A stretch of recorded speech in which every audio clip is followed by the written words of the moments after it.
Welcome back to more 2d6 Dungeon. Only this time it's not gameplay, it's a little recap. I have finished the series this morning in episode 49, and I already said then that I was thinking about doing a little recap and review. Just didn't know when I would get to it, but I thought probably makes sense to do it while the game is still fresh on my mind. I've thought about what I want to talk about, and I don't think it makes sense to wait weeks and then try to return and talk about the game. So that's why I'm doing it now. But first, if you're here only for the review, if you haven't watched the series and just want to know a bit more about 2d6 Dungeon, want to know if it's something you might like, you can skip ahead. I'll put a timestamp on the screen now, soon-ish. But if you're interested in a little recap of the series or the adventure of my character, Grunko, then you can stick around if you've watched the series or if you haven't. Just know that if you want to play the game yourself and are just here to check out the game or learn a bit about if you might like it, that there are obviously some spoilers ahead. What I'm going to do is show the dungeon level maps from level 1 down to level 10 and just talk about the adventure a bit more story wise, but all of the important aspects that I want to mention for the review I'll talk about after that. So if you don't want to see that, either because it's not of no interest to you or because you don't want to see game content from lower levels, although obviously we're not going to see enemies, we're not going to be fighting, but you're going to see dungeon maps with rooms on them, then you can skip ahead to the review instead. Okay, but for everyone who'd like a little show through the 10 levels of the dungeon, here we go. So I've covered it up using our character sheet, our self-made one, and the first level is level 1, the entry, and we started here in a guard's post immediately, which is quite the nasty encounter. 2 enemies, a guard and a warrior, and both with high-ish HP for level 1. And this floor had loads of guards posts and prison cells, and there's like a training room here, even called a training room. Also, our first shrine started offering to gods, only to not use those favor points until much later, when I would remember to do so. And this is quite nicely filled out, and you can see this is just sort of standard dungeon stuff. Most impressive room here, the temple, which I think it's cool to have at least one big unique sort of room per floor. After that, we found the stairs down back at the very end here in the little stove room next to the burner, and made our way down to level 2, which is the domain. And here there were even more guard posts, even more sleeping quarters and training rooms and jails. So far level 1, level 2 pretty similar. Kind of funny, we found the way down in a tiled bathhouse, surprised a guard in the whirlpool or whatever, taking a bath. But also here are some traps. First few were these spike chambers, which I think had that very strong enemy, the Barrack Knight. I remember fighting that. I think we used a potion of finesse on him, if I remember correctly. Yeah, but from the bathhouse we made our way down to level 3, which is the crypt, where I decided to give the border an odd shape, and I can't recommend it because it just leads to all sorts of problems and weird sort of necessities to house rule and so on. So just stick to the normal dungeon layout and instead give the rooms interesting shapes if you want your map looking a bit more, have a bit more variety, look a bit more interesting.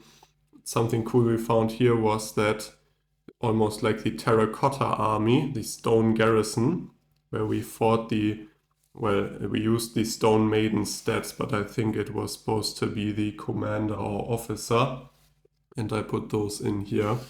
I thought that's a cool encounter, finding that sort of mysterious petrified army underground. Yeah, and then we made our way back to the end of the crypt here, to the back corner, where we just found a room with webs and the stairs down. Down to level 4, which is the Haunted. And here things became a bit more interesting. Undead bears, mummies, skeleton warriors. Definitely deserves that name, the Haunted. Now on the crypt we already had zombies, quite a few of them, and ghosts. But yeah. And we've got some giant rats here and a few tomb raiders, which gave quite nice loot if I remember correctly. So if you have the chance of fighting a tomb raider on your adventures, that might be worth it. But yeah, I started experimenting with the room shapes here, and I think that just makes for a much more interesting looking dungeon. Map just, bit more pleasing to the eye, while playing. And there's the giant rat laying in a pool of blood that we fought.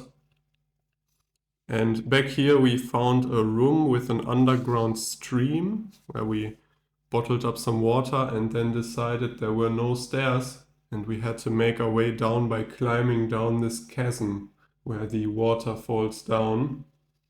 Used some metal spikes and rope to climb down there. Think made some noise on the way, but at least didn't fall. There's the Tomb Raider laying as well in a pool of blood. And we made our way down to level 5, the Infernal. Arrived in this little cave down here, where the waterfall falls into this little underground lake.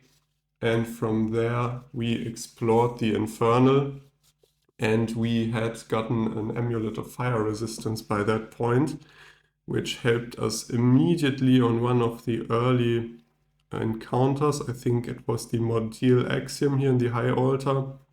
Had some fire attack that we could ignore. That felt pretty sweet. I think since then the amulet of fire resistance didn't do anything for us, except that's a cool thing to have, of course. Yeah, but again here a few more mysterious sort of dark rooms with just darkness in them, and or dark mist like here. And so now we are getting into a sort of religious, lot of Vodillian brawlers and the red guards and that Mordial Axiom. And here is where we fought the troll in room 18, by the stone platform, where we lost our fancy throwing axe that had Yip's returning rune on it. I'd gotten it earlier and then thought about how to use the rune because it wasn't quite clear to me, and talked a lot about that. And then the next combat, the troll destroyed one of our large items, or said we lose one of our large items. I don't know if he took it, but gone was the fancy new axe with which was a rare roll on one of the loot tables, I think, one of the body search tables. Also here, mysterious bloody symbol on the ground. Who knows what that might mean? But after defeating the troll, we made our way down to level 6, which is the cultist den. Again, some more funky room shapes here. And we entered this level from the middle. That was something, a weird idea I had while playing. So this is our starting room. This is supposed to be a little spiral staircase. that makes its way down there and arrives in the center of the floor. We found this great big vestry and some crypts back here, down in the corner, the crypt, and this harborage, and also the cartography chamber, which for some reason I distinctly remember. I think the fight might have been a bit tough there, I'm not too sure. And also this large trapped room here, the room number 13, which is my nemesis when it comes to pronunciation. That was the gloomy vestibule. I think I've gotten good at that word now, but yeah, that was the tough challenge on level 6. And in the High Council, which is quite the small room, we made our way down to the next level. Now, until then, I had forgotten or ignored, mistakenly not fought the level bosses. I think we'd missed 2 at this point. But on level 7, I remembered, or I realized. So here we entered from the left, found a little room here. And then here there's in room 3 a carcass house with a pig laying on a table. Room 14 right next to it. It's how we went completely around there. And room 14 was, I think, a Radakina nest. Yeah, with lots of bones. I'm not too sure. That doesn't seem right. That doesn't seem like that fits with Radakina, but okay.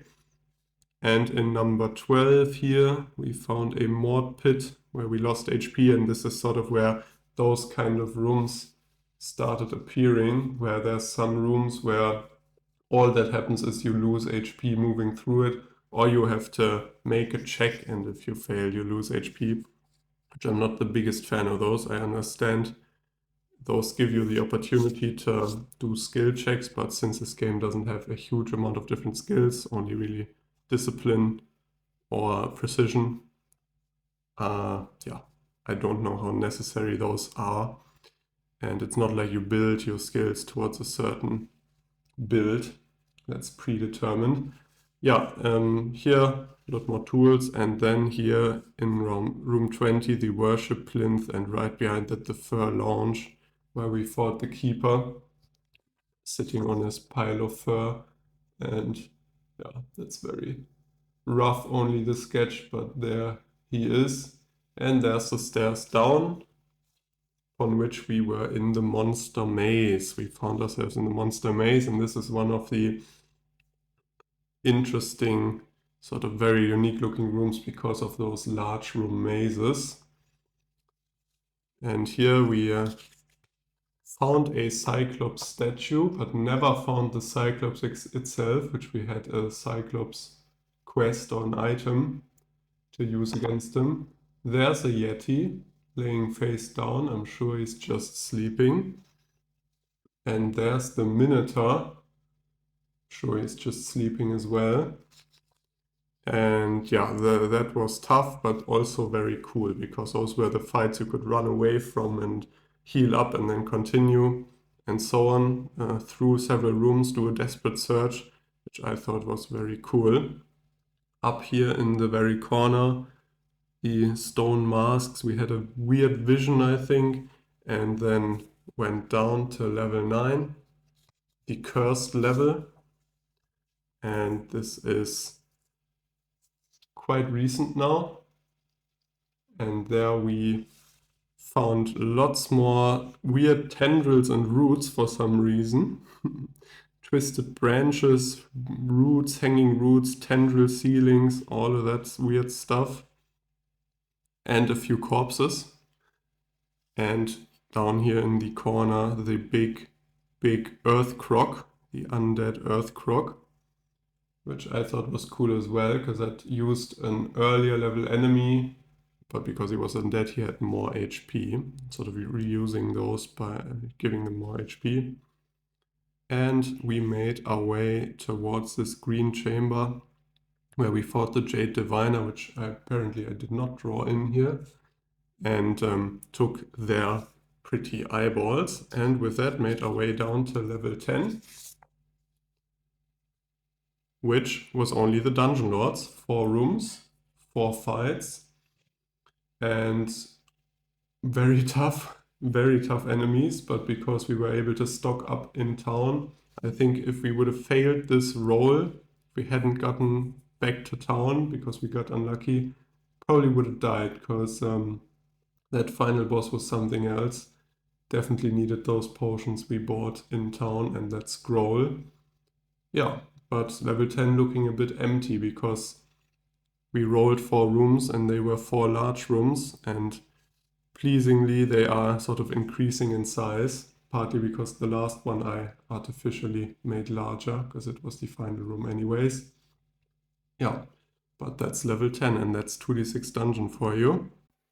Okay, welcome everyone who just wants to see the review or just saw the little recap. I have a few pros, a few cons that I want to briefly talk about, and then give my final thoughts, although I'm going to start this by saying, if you're just looking for a yep or no for the game, a recommendation or not, this is a definite recommendation, because yeah, you see I don't even know how much time I spent with this game during those 49 episodes, could probably add those up, but that's a lot of time, that's a lot of adventure, a lot of variety and a lot of dungeon diving. So if you're into that stuff, if you only buy the PDF version, that's I think $7. So amazing value, really. Couldn't think of better value there. So yeah, with that out of the way, a few cons I wanted to talk about, or cons might be the wrong word, but a few gripes I've had with this game.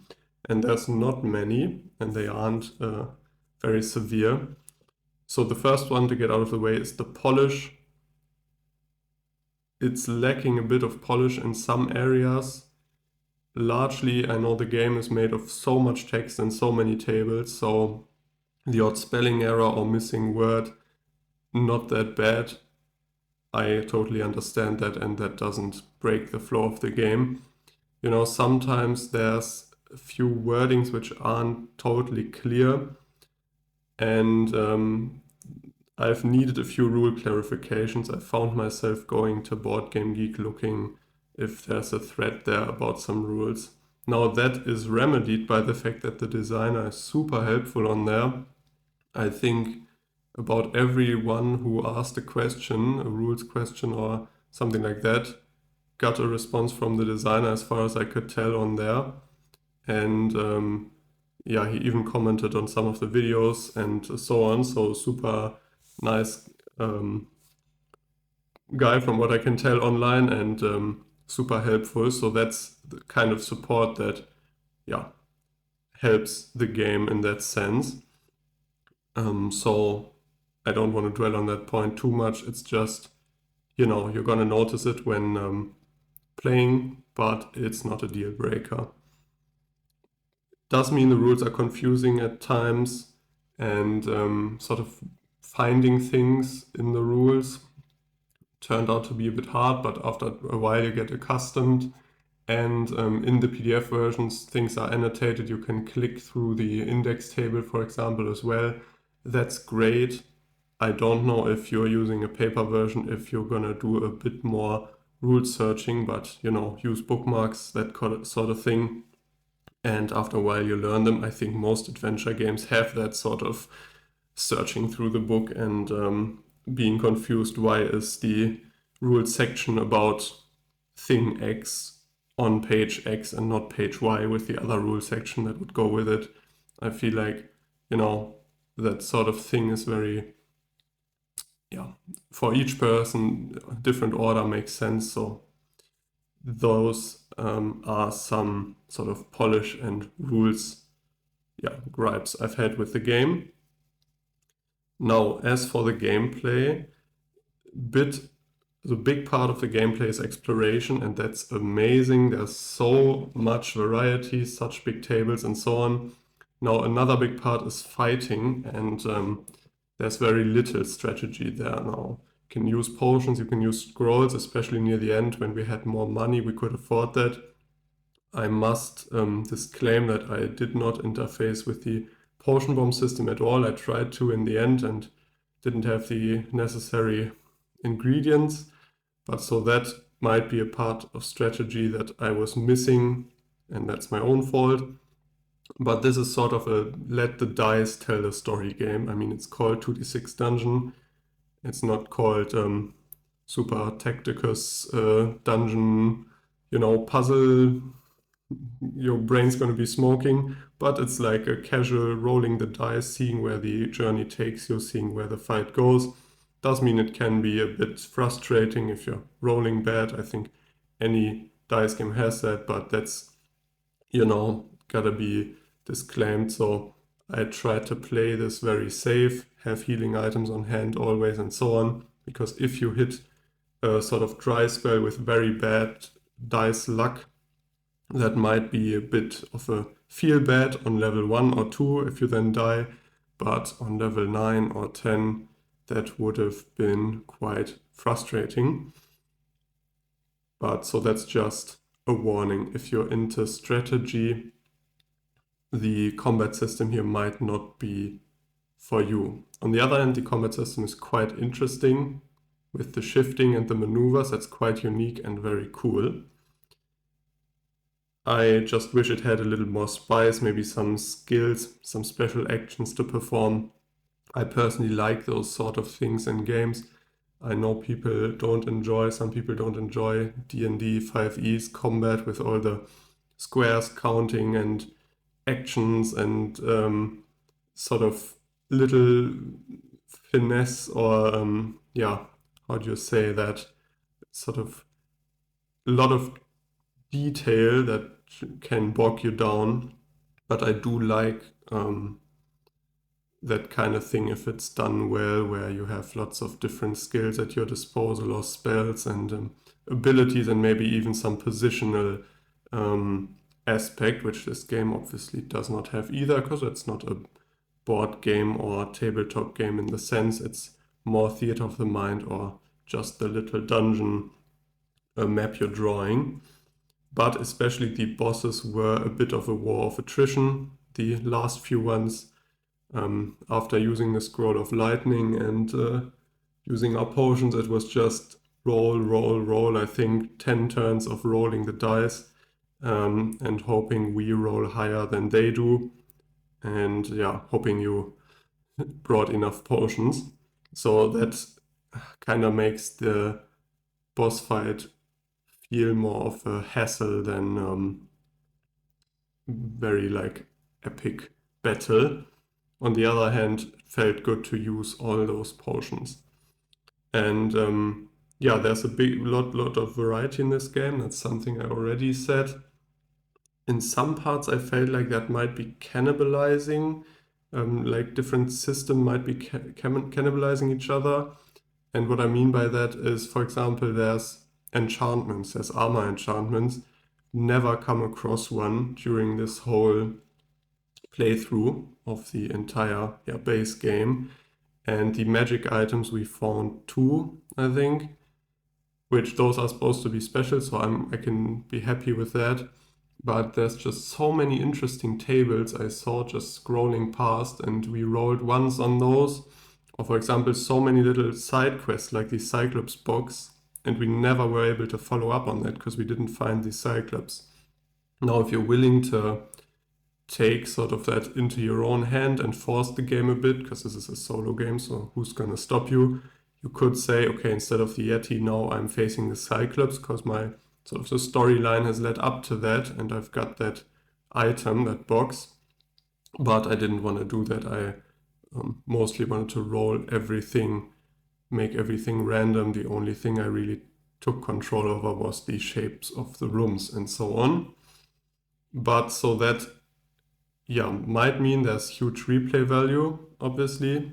I might find an enchantment on my next run of 2d6 dungeon or my next after that, or I might not, is the thing. So that's what I mean by variety cannibalizing each other. If you're not going to play the game tens of times, or maybe not tens of times, but a lot of times, but just once and sort of play it through and be done with it, you might feel like you've missed a lot and not gotten the entire, not experienced the entire game. Because there might be systems, and like the potion bombs now, I obviously could have done more there, but when I tried, I didn't have all of the various little ingredients. I could always fix that with inventor's usage, but that's just something I noticed while playing. Okay, those were the cons, and I already said not very big deal breakers or hard cons for me, and some of them are basically remedied by, for example, the designer helping or by it being a bit of personal preference. Now for the pros. So huge variety, the thing I just ended with. Of course, that's a pro, because there's always this sense of, oh, what am I going to find next, and so on. Even if some of the rooms were very similar on the lower floors and you felt like you've seen some before, there were always those odd, very cool rooms in between. The interruptions and unexpected table I loved because they were just so random. Such variety from those. Could be a bit of loot, could be a bit of lore, could be a puzzle, could be a quest, could be a prisoner. That's just very cool to have, while all the other tables are very categorized and ordered, and now you roll on this because you found a chest, you roll on the chest table and so on. Having that truly random interruptions table, I think is great. That's a stroke of genius for the game, and those sort of tables really bump up the little feeling of the adventure being unique, those little moments. And for a moment, some of the floors seemed a bit repetitive, but then on the lower levels, they got more unique. I loved the room sequence on floor 6, where suddenly some of the rooms are not completely random stitched together, but you have these 3-room or 4-room sequences that have a theme and sort of lead up to a big encounter or some treasure and so on. And that's really cool, because that brings that little flair of storytelling, and you could, make up your own story about those or just read what's said there. Also, those small odd quest lines I just said, like the Cyclops quest, I think that's very cool, finding those items and maybe being able to use them later. Just means, those quests, I think they could have been a bit less rare. During a whole playthrough, I think I found 2 quests, I'm not too sure. The Trap quest and the Cyclops quest. Not sure if I had one more before I started tracking them on that card. And the Trap quest was just for any trap, and that took quite a while since we came across one to roll on that, and then it failed, so that never turned into much of anything. And the Cyclops quest we didn't follow up on because we didn't fight the Cyclops. So I wouldn't mind some maybe smaller quests that are maybe even more guaranteed. Things like next time you fight or you roll on that table instead, do, I don't know, I wouldn't know spontaneously now, but just a bit more small storylines like that. I think that was very cool, and that's a huge pro. We're just a bit rare. Then the game gives great drawing prompts. I used it to draw those dungeon maps and just, get the random room description, draw it and have fun and see how the dungeon turns out. I think that's great. I already said the designer is super helpful, and I already mentioned this is like $7, so this is great bang for your buck, and just great value. I mean, I played with this hours and hours and had fun and set it aside and came back to it and so on over a span of months, and all of that entertainment for $7 is unheard of almost. So that brings me to my final pro, which is this is a nice mix of a board game style. Obviously, it's not a board game, but board game style mechanics, or like a system with the maneuvers and the tables you roll on and everything, sort of the game taking your hand and saying this is what happens next. And also systemless aspects, like adventure game aspects, with the inventive usage and so on. Now, it definitely leans more heavily towards the mechanics and system. This is not free journaling adventure by any stretch, but the inventive usage is always there, and you can decide how much you want to use it. I used it quite sparingly, and those sort of freestyle elements, but that's just because I enjoy the game with mechanics and so on, and just doing what the dice tell me. But I try to use them here and there for flavor. But someone else might, use that more and just think about what the room descriptions tell you and of creative ways of defeating enemies and so on. So I could really see how you could use this game as an impulse for more freestyle adventuring, not necessarily sticking to the combat system that much, because after all, this is just a collection of great random tables for dungeon diving, if anything.